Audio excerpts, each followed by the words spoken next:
The bill is passed, and without objection, a motion to reconsider is laid upon the table.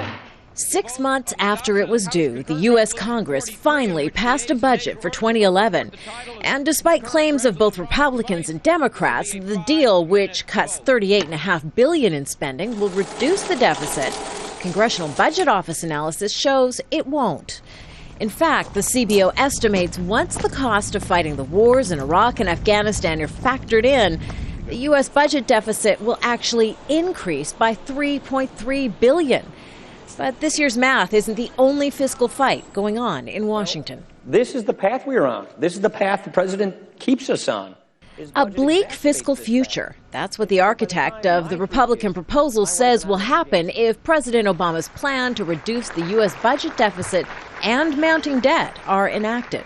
Less than 24 hours after outlining his vision to reduce spending, Barack Obama was meeting with members of his fiscal commission selling his ideas.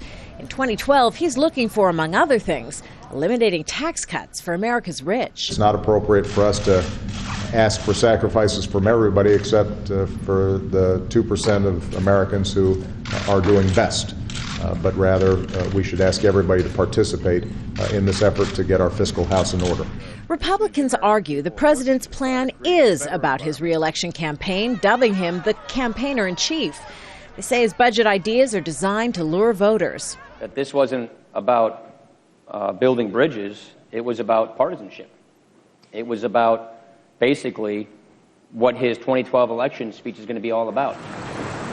Well, both parties fight it out. New poll numbers show more Americans think the deficit is the most important problem facing the country than at any other time in the last 15 years.